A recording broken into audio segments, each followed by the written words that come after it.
I acknowledge the original custodians of this land, the Martu people, and thank them for accepting me onto their land.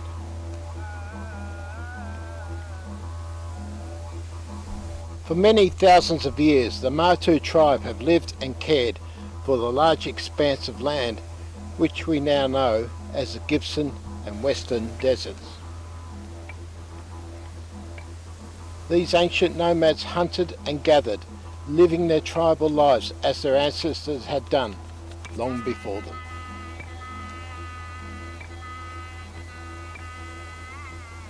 However, in the 1890s, that was all about to change. In 1892, explorer Lawrence Wells came through this area, and he rather liked it. He thought it would be possible to have found gold in this vicinity. But it wasn't until 1896 when 3 explorers came through and actually found gold right here on St. Patrick's Day, of all days. So where am I? Well, how about we find out? Where are we? We're in Wiluna. Yeah, Wiluna. Roughly about 530 kilometres north of Kalgoorlie, in what's known as the Northern Goldfields. Just to the west of us, about 180 kilometres to the west, is Meekatharra. To the east is just desert, all the way through into the Northern Territory. Desert, desert, desert. But it was here, in St. Patrick's Day, 1896, that George Woodley, James Watton and Jimmy Lennon first discovered gold right here in Wiluna. Yep. And then in 1897, would you believe it, on the 29th of December, what a Christmas present this was, a 460 ounce nugget of gold was found right here in Wiluna. Can you imagine that? Wow! Lots of drinks going around that time, I bet you. When Lawrence Wells explored what is now the main town site of Wiluna, he described the country as being favourably auriferous, but it was 4 years later when gold was first discovered.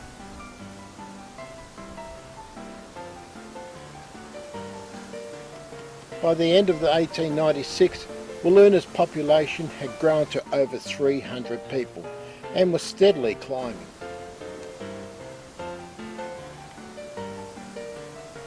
In 1898, the town was gazetted.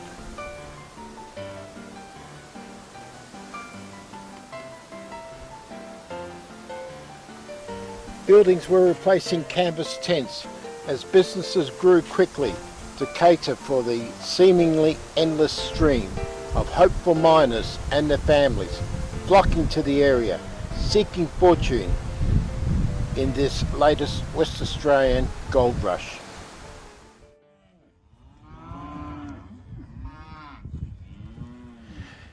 The wide open land proved to be perfect for the pastoral industry, and in 1906 Alfred Canning was commissioned by the West Australian Government to survey and build what became the famous Canning Stock Route, linking the East Kimberley region with the markets in Perth through Wiluna.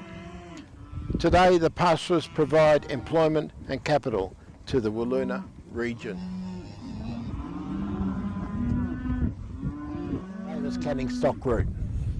What can I say? In 1906, Alfred Canning was commissioned by the West Australian Government to get a track from here in Wiluna all the way up to Halls Creek so they can bring cattle down from the Kimberleys to Perth. In 1910, droving started and continued right through into 1959. And after the last droving team came through, the track was closed. And then over the years after that, people decided, sounds like a bit of an adventure. So how come all the four-wheel drive enthusiasts made it their own? Nowadays, it's one of the world's greatest four-wheel drive challenges. A lot of people do come here just to do that. So if you want to do it, take my advice, be prepared, all right? make sure your vehicle is 100%. It's got to be perfect, okay? Don't go out there with half chance, no way, you know. Get a decent vehicle, not one of our cheapos. Get something that's going to do the job. It's a rough track, it really is rough. There's sand hills, there's everything up there. They'll throw the lot at you. You got to be prepared, okay? Be your own mechanic. Take spare parts with you. Take all your fuel, all your water, all your food. There's nothing up there, okay? You got to cater for yourself all the way through, all right? You can arrange fuel drops, they're expensive. But most of all, make sure you got plenty of tyres. Tyres, people go through tyres like crazy up there. They really do, so be prepared.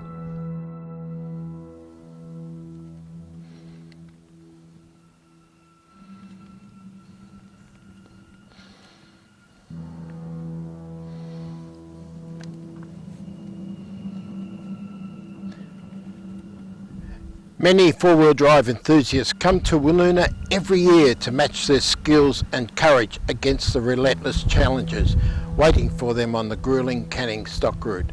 Some 800 plus vehicles carrying 2,500 people travel the Canning every year, and these figures will surely climb as the stock route's popularity continues to increase.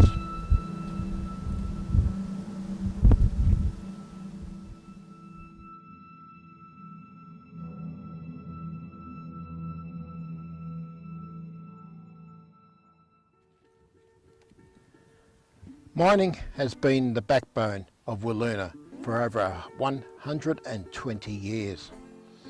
The landscape is littered with reminders of a bygone era. This mine is near the spot where Woodley, Watton and Lennon first mined gold back in 1896.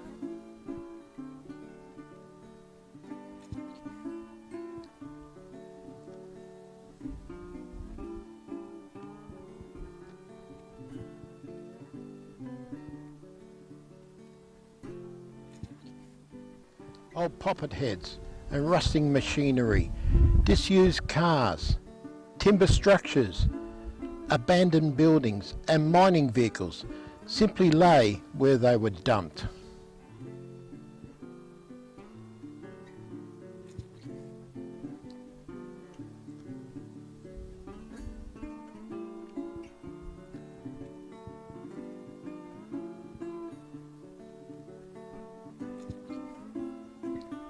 Gold mining continues today, both underground and open cut.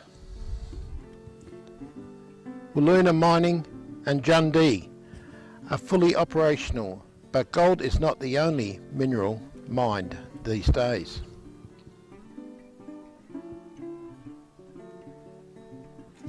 South of town is the rich iron ore mine at the JWD project, which has been going for some time.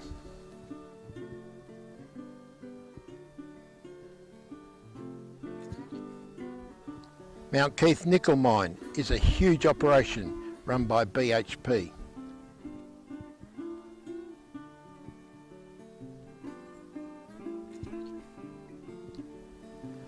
The mineral of the 21st century, lithium, is being mined at the ever-expanding Kathleen Valley deposit.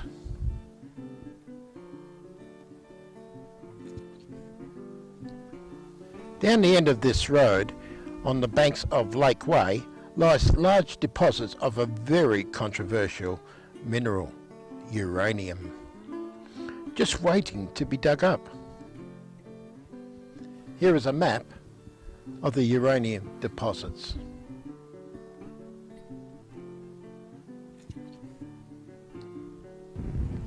Behind me here is a potash plant. It got built and then never ran. So it's up for sale. You want a bargain? Brand new, one owner, low kilometres. Beautiful. The 1930s was a peak period for Wiluna. Population had reached 9,000, and pastoralists and mining were contributing to the coffers of the town quite well. In 1932, the state government decided, well, I think we better send a railway line out there. And from Meekatharra, about 185 kilometres to the west, a line was extended out to here. Not much remains these days of a crane, the old that's about it.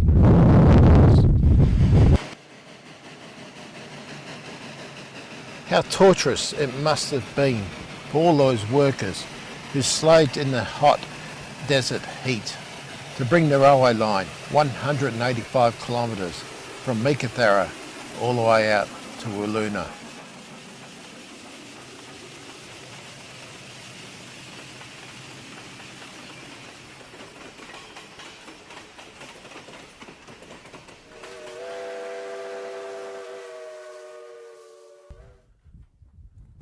Following the Second World War, Wiluna's popularity dropped.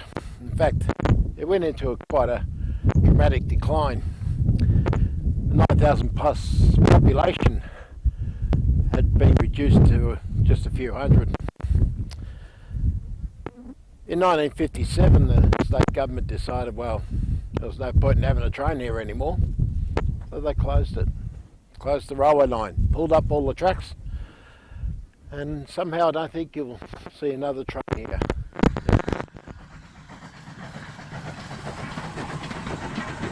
But over the years, the desert has reclaimed its land and washed away any evidence of what was once a railway line.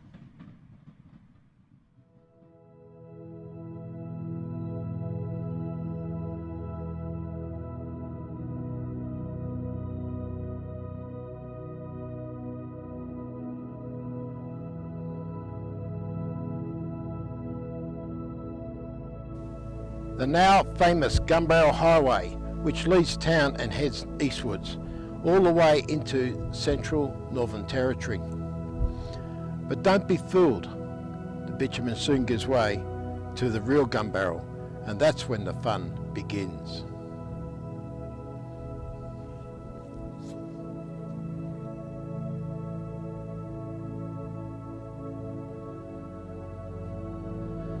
The gun barrel was built by Len Biddell, with construction started in 1955 at Victory Downs in the Northern Territory, finishing 3 years later at the Carnegie Station in Western Australia. The gun barrel gets its name from several straight sections that were built as straight as the barrel of a gun. Most of the highway is not serviced these days, which makes for some very challenging four-wheel drive action. The scenery is amazing and unique.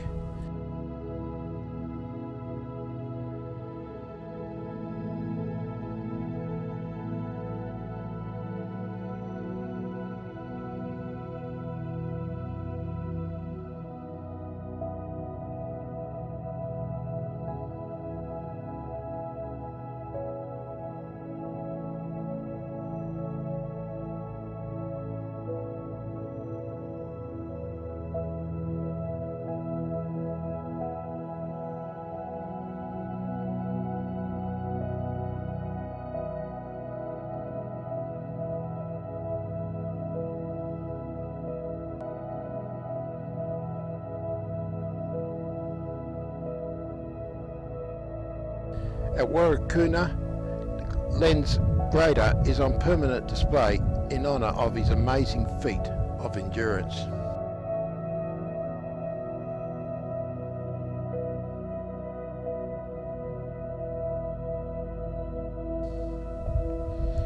Whilst in Wiluna, a steel silhouette monument dominates the centre of town, proudly recognising the work done by Len Biddell and his team.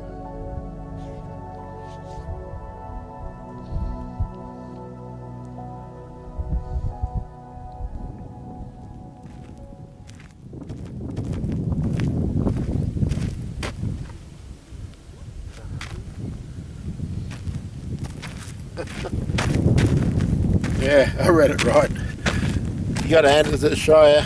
He'd like to cash in on anything. Claiming that this is the start of the Gun Barrel Highway, but that's pushing it too far. In fact, we're nowhere near the start. It's about 350 kilometres that way.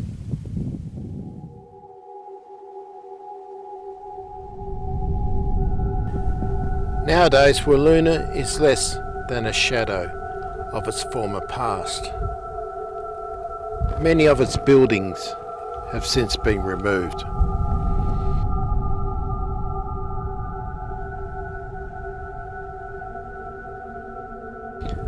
Gone are the numerous businesses which once adorned the streets that were named after the town's founders.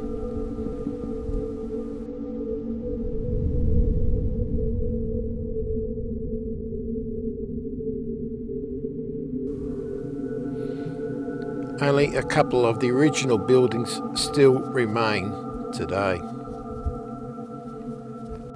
This building behind me was Wiluna's last surviving hotel. Back in the 1930s, they actually had 4 hotels going.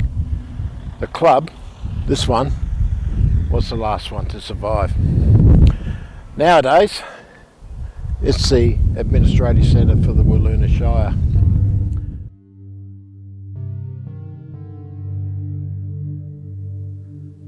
As you drive through the centre of town, you are greeted by several closed buildings and lots of vacant land, which once hosted a wide range of shops and businesses that once upon a time catered for the thousands who used to call Wiluna home.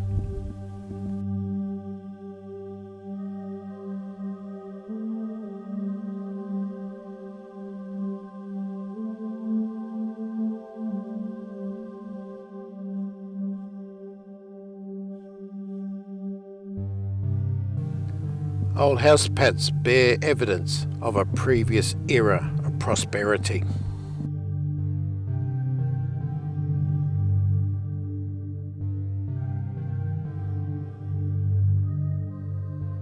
In the southern end of town, one can wander through the scattered remains of what was the main residential centre that once housed thousands of miners and their families.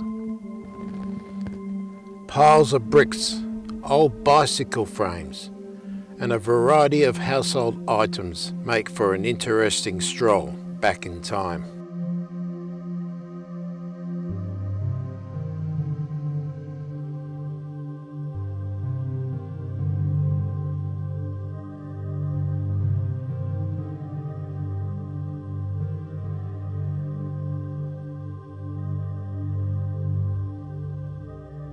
Old vehicles and machinery stand idle under the desert sun, exactly where they were left.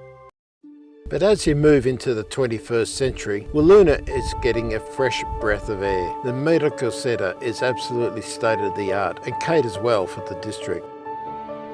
This general store has most goods and services available, including fuel.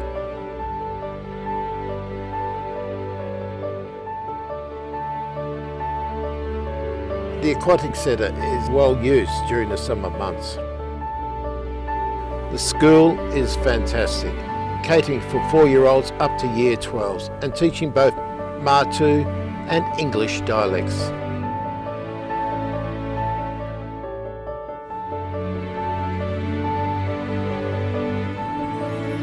The old hospital is the home of the Discovery Centre for the gun barrel and canning stock routes.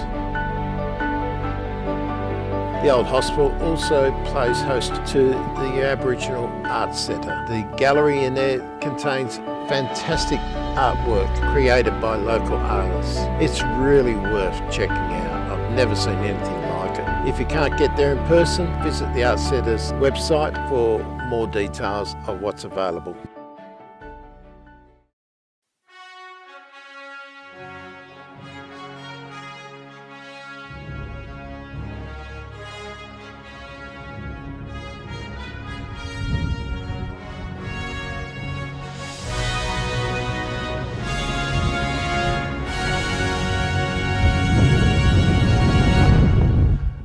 Welcome to Willuna's Outdoor Museum.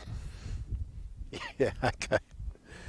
Probably needs a little bit of organisation, but you sort of get the picture, don't you?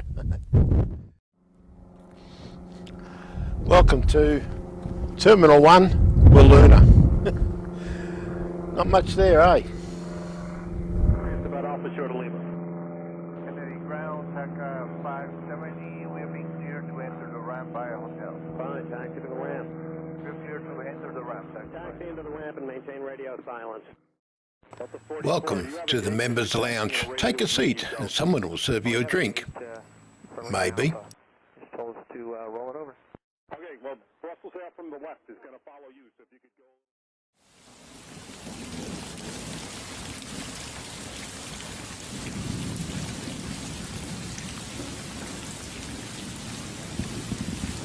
A summer thunderstorm is something to be experienced out here in the desert.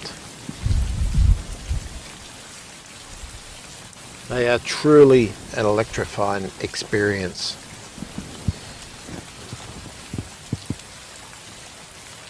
Most of Willuna's 250mm annual rainfall falls between January and March, which makes for a wet summer.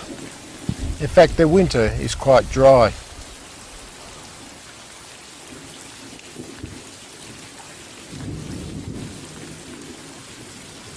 If you are planning to visit Willuna, and I highly recommend you do it during September and October, when temperatures are a comfortable 30 degrees during the day and almost a zero chance of any rain.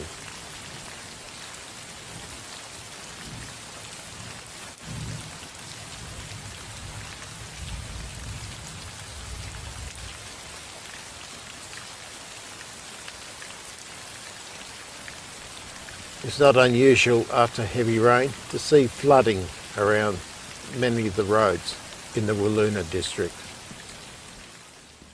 I have saved the best till last, the romantic story of Worry and Yatunga. This truly is the ultimate love story. You really need to look into it and find out how Worry and Yatunga got together in the first place. It was against tribal law because they were not the right skin match, would you believe? But they did. They disappeared into the bush. They lived in the desert, the Gibson and the Western Desert, for over 40 years. And it wasn't until drought drove them in. But even then they came reluctantly. They had to actually send out a search party to find a couple to bring them back in. The romantic story of these two is something to be endeared. They lived their life in the harshest conditions that very few white men could ever survive. But this is how all their ancestors before them had lived, and this is what they chose, to turn their backs on their tribes and the white man way of life. For over 40 years they trekked through the desert, living and loving the land they were born to.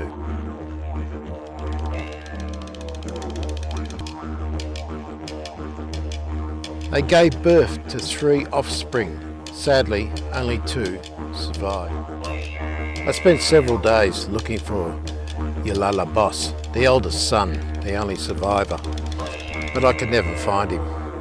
Fortunately, a friend of mine gave me this photo of the gentle young man, and apparently he's quite a cheeky little bloke, but I could never find him. He was always out walkabout somewhere.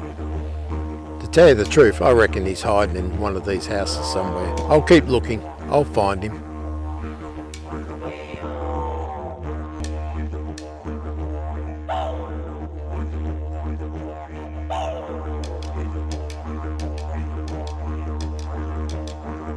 Two years later, in 1979, Worry passed away, and less than 4 weeks after that, Yatunga also passed away, surely of a broken heart. Today they are buried next to each other in the Willuna Cemetery.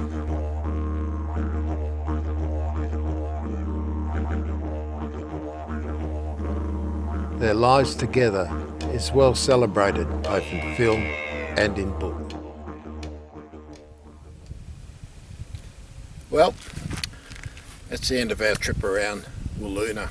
Unique place, isolated, but a real character all in its own. It's not Melbourne, it's not the Gold Coast, it's not Sydney, it's Wiluna, and you take it for what it is. Make sure you put it in your bucket list of coming here, because one day you're going to be sitting in the pub and your mate's going to turn around and say, "Hey, have you been to Wiluna?" You can say, "Yes, I have." Anyway, I'm off now to make another video. Just where? Well, you'll have to stay tuned to Desert Gold to find out. In the meantime, thanks for watching, and remember, keep on camping.